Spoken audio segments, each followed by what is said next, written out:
Riverboat mit Kim Fischer und Jörg Kachelmann.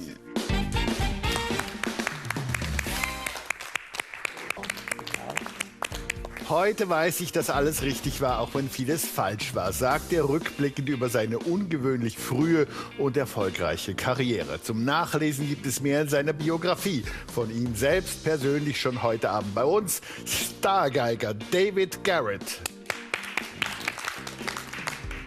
Am 15. die Ost-West-Suppe, dass wir die immer wieder aufrühren. Aber es ist leider so. David Garrett.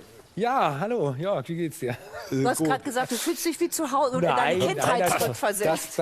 Ich mag ja so Spannungen nicht. Ich bin sicher, wir haben alle irgendwie, gerade in der heutigen Zeit, Diplomatie. Also, come on. Ich glaube, das Ost-West, wenn ich dazu auch was sagen darf, ich bin 41 Jahre alt. Ich wüsste jetzt nicht mal, ob ich jetzt im Osten oder im Westen von Deutschland bin. Ich weiß nicht mal, ob meine Freunde Ossis oder Wessis sind. Überhaupt keine Ahnung. Sie ungebildeter junger Mann. Ich weiß, aber ist das nicht auch schön? Naja. Für mich gibt es Deutschland, für mich gibt es Europa, für mich gibt es die Welt, Menschenskinder. Jetzt über Ost- und Westdeutsche zu diskutieren, da gibt es ganz andere Probleme. Jetzt gibt es ein Thema, da müssen wir alle an einem Strang ziehen. Ich fühle mich doch nicht als Westdeutscher oder was für ein Schwachsinn.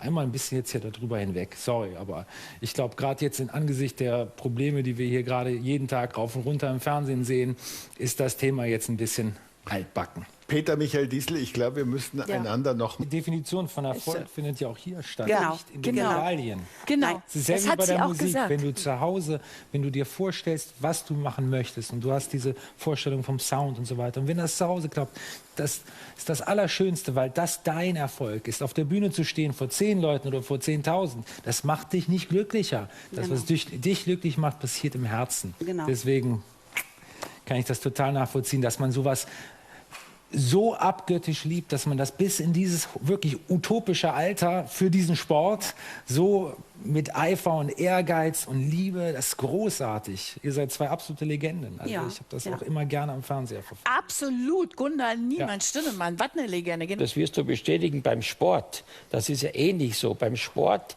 ist der Bestandteil für Erfolg ist die richtige Auswahl von Inhalten. Ja, aber nämlich, darf ich was da ganz kurz dazwischen sagen? Ja? Das Problem ist nicht das Wissen, das Problem ist das Durchsetzen und die Disziplin, es zu machen. Da muss ich mal kurz Sorry, pass auf. Denn ich habe mich auch mit viel mit Ernährung und selber auch natürlich auch mal Absolut. gefastet. Und ich finde das auch, da hast du absolut recht, das tut was mit dem Körper und mit der Chemie und ich finde das auch erfrischend für den Geist, auch mal auf Sachen zu verzichten. Kommt darüber hinaus. Aber ich glaube, das größte Problem der ist Schweinehund. wirklich der Schweinehund. Wir wissen alle, dass wir da eine Hüfte kriegen oder das Knie, dass das nicht gut ist. Aber dann wirklich, ich sage mal, der schwierigste Moment im Leben, wenn man Sport machen möchte, ist von der Couch aufzustehen und sich die Schuhe anzuziehen. Der Rest kommt dann einfach. Aber dieser Moment, wirklich etwas zu machen, gegen etwas, wo man genau weiß, es schadet einem. Ich glaube, das hat jeder, aber ich meine, das muss man sich bewusst vor Augen führen. Also So, pass auf, David, du gibst es aber bitte gleich weiter, weil Ja, mit natürlich. dir, mein Freund, machen wir jetzt auch gleich weiter. Und ich habe ja eigentlich vermutet, dass jetzt, wo du dran bist, dass dir so von hinten ein Handtuch gereicht wird, was in warmer Temperatur oder deine Hände... Ganz kleines Glas mit warmem Wasser, einmal kurz reingetunkt. Ja. Das ist wirklich das, was du als professioneller Musiker... Das ist ein kleiner Tick von mir. Nein, im Endeffekt ist es ja so, dass die Hände, ja, wenn man so eine Stunde sitzt und hört zu und ist spannend und mal vielleicht nicht so spannend, aber dann ist man ja doch irgendwie so ein bisschen nicht in der Bewegung drin. Man sitzt irgendwie in einer Kontenance, Position. meine Damen da drüben, ich setze euch gleich auseinander. Ich glaube, es spinnt ja was. Hör mal, der Stargeiger erzählt uns gerade, wie er sich vorbereitet. Dürfen wir mal Ihre Geige anfassen? Ihr könnt selber weiterreichen. Nein, ist nicht dein Ernst. Ja, so viel Spaß muss sein, aber nur anfassen. Ne? Nicht Eine Bewegung hier in Erfurt, meine Güte. Das ist heute ein ganz besonderer Abend. Ja, Wollen Sie auch mal hören? Ja. Oh ja, Ja, bitte, komm, komm. so viel Zeit muss sein. Was ist das? Ist das die Stradivari? Das ist sogar noch ein Tacken besser. Guarneri del Gesù. Habe ich seit 2 Monaten von Cremona, von dem Museum für ein Jahr aus als Leihgabe. Aber dann muss ich zu der Dame auch hin. Ja. Oh ja, komm.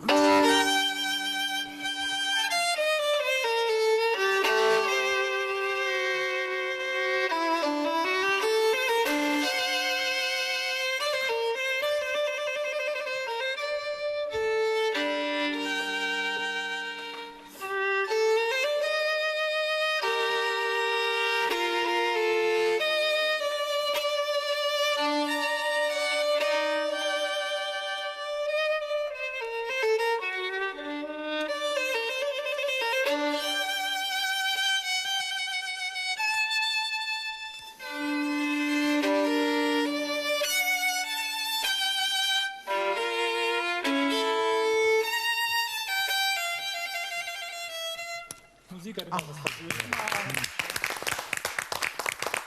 Nur für mich. Christine ist glücklich, aber wir auch alle. Wir haben auch ein bisschen mit zugehört.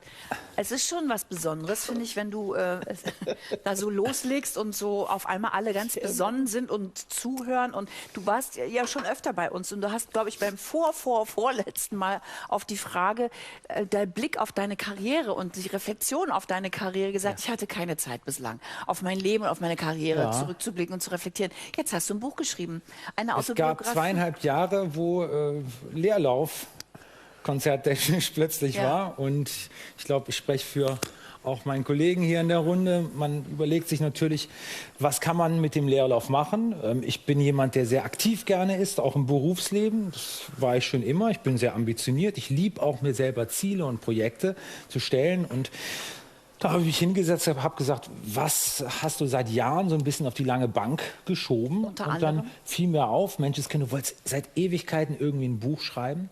Und irgendwie war es dann auch so ein Magic Moment, der richtige Moment, wo alles im Kopf klar war, wo ich reflektieren konnte, die Zeit hatte, auch mir die Ruhe dafür zu nehmen und auch ganz viele Ideen mit einzubringen. Und es ist ja in Ansätzen, hast du ja schon auch mal über deine Kindheit gesprochen. Aber das ist immer so oberflächlich. Ich weiß. In einem Gespräch kannst du 2, 3 Sätze raushauen.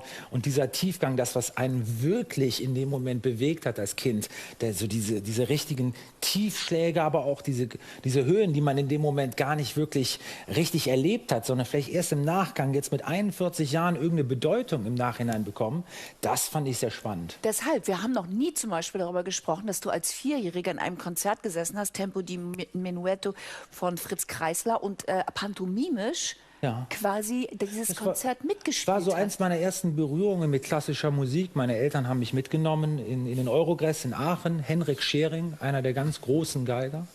Beethoven-Sonaten. 4 Jahre war ich alt. Mein Papa hat noch überlegt, wird er jetzt für 2 Stunden Beethoven-Sonatenabend, Rezital 2 Stunden, wird er das aushalten als Vierjähriger oder wird er quengeln? Ja, dann kann meine Mutter ihn rausnehmen. Und ich habe da wirklich so wie Luftgitarre halt auf der Geige pantomimisch mitgemacht.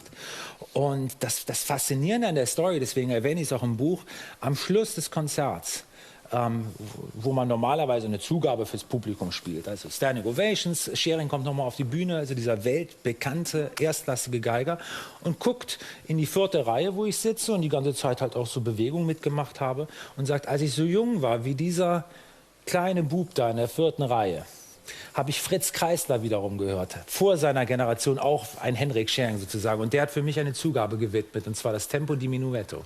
Der hat ja nicht gewusst, dass aus mir irgendwie ein professioneller Geiger wird. So wusste auch nicht Fritz Kreisler, dass aus Henrik Schering ein wirklich weltbekannter Geiger wird. Also es ist eine unglaubliche komische Verkettung an Zufällen, die ich aber sehr schön fand und deswegen ins Buch mitgenommen habe. Und er hat es dir gewidmet und da wird einem schon klar, dass dieses Kind schon ein bisschen anders war als andere Kinder, David. Und ich rede jetzt nicht von dem Wunderkind, was dein Vater ja bis heute noch sagt, dass du schon ein Wunderkind bist. Und wir wissen alle aus vielen Gesprächen, die wir mit dir geführt haben, dass da sehr viel Arbeit drin steckte. Dein Bruder, dein älterer Bruder, wo dein Vater, der ja auch Geigenlehrer ist und ein Aktionshaus für Instrumente hat, hat ja nur mich unterrichtet und meinen Bruder. Aber er guckt sicherlich zu, hat er gut gemacht. So, und er dachte, dass dein Bruder eigentlich an die Geige gehört. Und du warst, und der hat sich immer unterm Bett versteckt, wenn dein Vater mit ihm üben wollte. Und du warst eigentlich ganz traurig und wolltest diese Geige lieber haben. Jetzt kann man sagen, war ich nicht clever genug, das Bett zu finden rechtzeitig? Nee, ich hatte einfach Bock auf die Musik. Das muss man. Ich bin immer Musiker gerne gewesen. Geiger nicht zwingend, aber Musiker. Für mich ist Musik Leben, für mich ist Musik Harmonie, für mich ist Musik Diplomatie, Zusammengehörigkeit, Grenzenlosigkeit, das ist für mich Musik und das lebe ich. Ja, und das verstehe ich und es klingt auch toll, aber dennoch ist der Weg dahin ein echt Natürlich ist anstrengender. Der richtig beschissen. So, und du hast nicht nur ich weiß nicht, wie alt du da bist, 4 oder 5, da hast du nicht nur 4, 5 Stunden, du hast dann irgendwann sogar 8 Stunden am Tag geübt. Ein bisschen später, ja, fing das. Ich hatte auch, muss man fairerweise sagen, viele russische Lehrer, die sind ja da auch ein bisschen nicht so zimperlich. Jetzt bitte nicht wieder in die Politik rein, aber muss einfach die Geschichte so erzählen, wie es ist. Und man hat natürlich dementsprechend, gerade in dem jungen Alter, gab es viel gute Konkurrenz, sehr, sehr gute junge Konkurrenz auch in meinem Alter. Und dann hat man natürlich schon links und rechts geschaut, auch meine Eltern, mein Papa, der mit mir gearbeitet hat, wie weit sind die anderen 7-, 8-Jährigen musikalisch und technisch. Und dementsprechend hat man sich natürlich auch an die ganz Großen orientiert. Menuhin, Heifetz, Milstein und so weiter. Weil dein Vater aber auch schon die Weltkarriere für dich im Kopf hatte. Ich glaube, in dem Moment, wo mein Papa sich einen Künstler nahm, der natürlich der Name meiner Mutter ist, Garrett. Für dich hat einfallen Genau, lassen. in dem Moment, wo mein Papa gesagt hat, komm, wir müssen ihm einen anderen Namen geben, da könnte der Gedanke ihm eventuell gekommen sein, dass ich das professionell machen könnte. Und das war, glaube ich, im 8. oder 9. Lebensjahr. Ja. Im 8. Weißt du, du erzählst das sehr strahlend, weil du die Musik ja liebst und das Produkt, Nein, was jetzt da ist. weil ich ein unglaublich glücklicher Mensch bin. Also es kann doch nichts Geileres geben, als Musiker im Leben zu sein. Also Ja, wir sind aber du wirklich vom Karma geküsst. Im Buch stellst du dir aber dennoch die Frage, dass du nicht weißt, warum du eigentlich nicht geweint hast oder dich beschwert hast, als dein Vater zum Beispiel auch mit dem Geigenstock mal auf dem Kopf rumkloppte. Ja, weil ich ein sturer Hund bin. Das Ja, gehört aber damit dazu. Ich das glaube, hat das ist mich beim schon- Sport auch ein großer Teil davon. Du darfst nicht, es gibt Menschen, die zerbrechen daran, was ja furchtbar genug ist. Ich heiße es nicht gut, wie Danke. mit den Kindern Ja, umgegangen so. wird. Das behaupte ich gar nicht. Es ist aber Teil des Geschäfts. Jeder guckt vom Publikum weg und sagt, nein. Es gibt mittlerweile immer noch, oder seit Jahrhunderten gibt es die sogenannten Wunderkinder. Die sind auf der Bühne, das Publikum ist fasziniert, großartig, ein Wunder. Es wird verschwiegen, was hinter der Bühne passiert, auch beim Sport. Das ist tabu. Nein, das ist doch natürlich alles Talent. Bullshit. Geil. Ist es nicht. Ja, sehr gut. Talent ja, Veranlagung ja, Üben ja, Fleiß, klar. Aber Drill auch. Und der Das Drill will ging keiner sehen. Doch, ich will das hören. Der Drill ging Ja, beziehungsweise ich habe es willst bei du dir sehen, gelesen. weiß ich nicht. Nein, aber ich habe es in deinem Buch gelesen und deshalb, David, jetzt mal, deshalb hast du doch dieses Buch auch geschrieben. Also, weil es steht da Ich auch habe drin, gedacht, dass dann du kommen in mal der wieder ein Nacht... paar interessante Gespräche zustande. Naja, und das finde ich ja auch richtig, wenn sie ehrlich sind. Und du hast ja auch gesagt, ich hatte so einen Druck, dass ich, wenn ich das Gefühl hatte als Kind, sitzt noch nicht, dass du in der Nacht auch aufgestanden Richtig. bist. Und weil du auch Angst vor dem Druck vor deinem Vater nicht zu genügen auch hattest. Ich würde es anders formulieren. Ich glaube, dass als Kind will man immer den Eltern gerecht werden. Das ist eine ganz natürliche Art und Weise, auch mit Lehrern, nicht nur Eltern. Man will ein Stück weit die Verantwortung, die man spürt, die die Eltern einem geben, dem wirst du gerecht werden. Und natürlich war auch ein Riesendruck und eine Verantwortung da. Auch natürlich, weil ich gemerkt habe, die Stimmung ist gekippt, wenn ich nicht gut delivered habe. Wie sah das Natürlich. aus, wenn die Stimmung kippt? Das sah in dem Sinne aus, dass der Familienfrieden nicht nur zwischen mir und meinem Vater nicht gut war, sondern der hat sich so ein bisschen auch in den größeren Familienkreis so ein bisschen ausgeweitet. Und das fand ich immer ganz, ganz schrecklich. Beim Abendessen irgendwie mit meinem Bruder und meiner Schwester zu sitzen und dann irgendwie schlechte Atmosphäre zu haben, obwohl die überhaupt nichts damit zu tun haben. Das hat mir überhaupt nicht geschmeckt. Das fand ich furchtbar. Ich habe mich da geschämt für, obwohl das im Nachhinein völliger Blödsinn ist, aber so sind Kinder. Aber die Alternative war halt wirklich immer so perfekt abliefern, dass so eine Situation in der Familie überhaupt erst gar nicht entsteht. Für meine Schwester, für meine Mutter und für meinen Bruder natürlich. Aber das ist ja eine wichtige Debatte, die wir jetzt auch wieder verfolgt haben über die 15-jährige Eiskunstläuferin, wo dann auch Frau Schewtschenko an dieser Stelle dann Ich frage mich, warum wundert euch das? Aber Das ist doch Bullshit ein Stück weit. Ja, Sorry. aber das wisst ihr alle. Bedeutet das, dass sozusagen Wunderkinder in Anführungszeichen oder Höchstleistungen für Kinder nur mit Kindesmisshandlung Ich möglich finde, sind? es ist ein Thema, was eigentlich schon längst abgehakt werden sollte. Weil Also wir wissen ist es die alle Antwort und wir ja. gucken alle Ist- weg. Und jeder sagt dann, um Gottes Willen, der Aufschrei der Nation, wie kann sowas passieren? Okay, wir aber wissen es alle. darf ich noch mal fragen? Sind Höchstleistungen für Kinder, auch wie Sie oder jetzt Ja. Eiskunstläuferin, ist das nur über Kindesmisshandlung möglich, weil es das ohne das nicht geht? Das Wort ist sehr hart. Das Das ist- möchte nein, ich es ist so. revidieren. Wenn jemand- Aber ich finde, Ja. es ist Drill. Es ist, selbst mit dem talentiertesten Kind Ja. ist es Drill. Auch. Allerdings, jetzt müssen wir uns auch hinterfragen. Also die Antwort ist ja. gäbe es Die Antwort ist ja. Gäbe es einen Mozart ohne Drill? Nein. Gäbe es einen Beethoven ohne Drill? Nein. Gäbe es auch die große Kunst, die wir heutzutage als unsere Kultur sehen? Gäbe es die? Gäbe es nicht. Jetzt können wir uns natürlich ethisch fragen, ist das in Ordnung? Nein. ist meine Antwort. Nein, Deine Antwort ist nein, meine ist, ich Nein. weiß es noch nicht. Nein, meine Da bin ich Antwort noch ist nicht immer angekommen. Nein, meine Antwort ist immer nein. Okay. So ein gesunder Egal, Grill. egal. Ja auch ein Nein, gesunder- Aber ich finde es das- spannend heute. Das ist nicht gesunder Drill, der beschrieben wird, wenn sein Vater mit dem Geigenbogen auf dem Kopf. War ja, da war der das Vater ist- nicht Also da muss man aber auch die Generation ein Stück in Schutz nehmen. Also, ich wenn weiß wir- doch nicht, wie es bei deinen Eltern war, aber ich glaube, da nehme ich hab- meinen Papa sogar in Schutz. Ich habe eine schöne Kindheit gehabt und habe das zum Glück nicht erleben müssen. Wann gab der Wenn du Moment, Geige gespielt hättest, vielleicht. ich konnte ein bisschen Triangel und Tambourin im Rhythmus. Okay. Wann kam der Moment in Ihrem Leben, wo Sie gesagt haben, das war der Übergang zu Selbstbestimmtheit? Also Sie waren ja sozusagen, es gab eine lange Zeit der Fremdbestimmtheit, schon sehr früh. Wann war der Moment, wo Sie das Gefühl haben, da gestanden sind, in die Welt geguckt haben und sagen, jetzt entscheide ich, was geht? Der Wann Flug war nach das? New York. 11. September In die Juliet 2001. Ja. Es war ein furchtbarer Tag. Also jeder, der sich erinnert, 11. September 2001. Ich bin am 10. geflogen, kam am 11. War meine Übernachtung zum 11. Bin am 11. September in New York in den schuleigenen Gebäude aufgewacht. Dann natürlich dieser Start zu haben.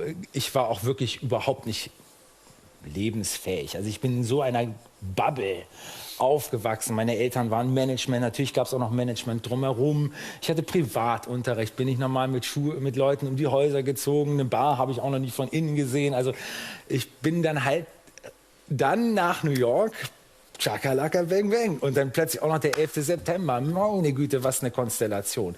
Und dann wirklich da zu sagen, okay, jegliche Widrigkeit, die sich gerade mir in den Weg stellt, ich ziehe das durch. Das ist meine Sturheit. Das ist aber auch die Sturheit gegenüber vielleicht ein Stück an meinem Papa, der gesagt hat, das ist ein falscher Schritt. Das war die größte Motivation für Und mich. Freiheit endlich, ne? Ja, aber fast schon eher die Opposition gegenüber der Aussage, nee, das schaffst du nicht. Ich finde, das motiviert ungemein im Leben. Insofern Dankeschön dafür. Und das war so der erste Moment, wo ich gespürt habe, jetzt musst du delivern. Jetzt kannst du die Freiheit auskosten. Du kriegst den Honig, du kriegst aber auch das Salz im Leben. Aber es ist dein Honig und dein Salz. Und da hatte ich Bock drauf. Wie ist das Verhältnis zu Ihrem Vater heute? Ich meine, es gibt ja zwei verschiedene Wege, dass man sagt, ja, ich erinnere mich gut, du Sack, bleib weg, ein Mittelweg oder die große Versöhnung, Friede, Freude und Da Eierkuchen? kommt auch wieder die Balance im Leben. Für mich, Familie ist Familie und Blut ist dicker als Wasser. Und mein Vater hat unglaublich viel für mich gearbeitet, Unglaubliches auch geleistet. Das muss man sich mal vorstellen, ein 4-, 5-Jähriger hört sich ja grauenvoll an. Der hat sich das Tag für Tag mit mir angetan. Man muss sich immer in 2, 3, 4 verschiedene Perspektiven im Leben versuchen reinzuversetzen. Und dementsprechend ist der Jetzt-Moment, in dem wir hier sitzen, wo ich glücklich bin und eine tolle Unterhaltung mit dir habe, Jörg, der ist wichtig. Und alles in der Vergangenheit hat zu diesem Moment geführt und ich bin glücklich. Insofern Dankeschön auch an meinen Papa. Obwohl nicht alles großartig war, es war ein Stück weit alles richtig. Wenn ein Mensch in jungen Jahren sozusagen eine Autobiografie schreibt, Dankeschön, dass du mich jung nennst. Ist Was so. willst du trinken? Geht auf junge, mich. gut aussehende Menschen, nichts. Es ist leider die Wahrheit.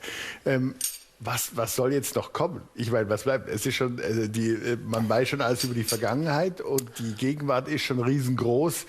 Wohin soll es noch gehen? Ach, weißt du, was das Schöne an Musiker sein ist, dass die Reise unendlich ist. Egal, was du dir momentan vorstellst, es gibt so viel mehr zu machen musikalisch. Es gibt so viele Konzerte, Sonaten, Kammermusik, Projekte auch im Crossover, die ich gerne machen würde. Ich habe überhaupt nicht genug Zeit, das alles zu machen, obwohl ich gerne erwähnen möchte, wir nehmen ein Klassikalbum gerade für die Deutsche Grammophon auf.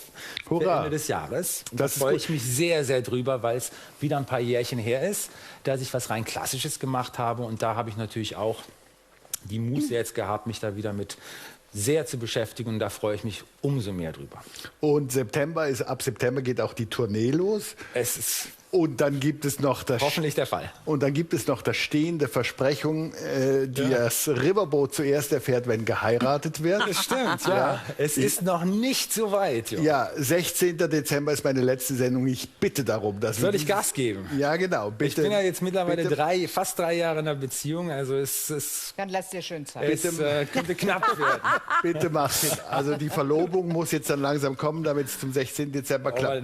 Kein Druckwitter. Wir verlosen auch da. Hochzeit Es ist sind das romantischste Ende einer Liebesbeziehung. Achso, das ist aber sehr zynisch. Ja, Zynisch. aber ein schöner Satz. das, meine Damen und Vielleicht Herren, brauchst du noch einen Koch. Er ist schon bei Kim. Wir können nicht überall sein. Diese gut sitzenden Hosen sind Spendierhosen, meine Damen und Herren. Nämlich auch die Biografie von David Garrett wird 3-mal verlost, wenn ihr wüsstet. Und alles Gute und dann bis Mitte Dezember. Vielen Dank. Dankeschön. David Garrett, meine Damen und Herren.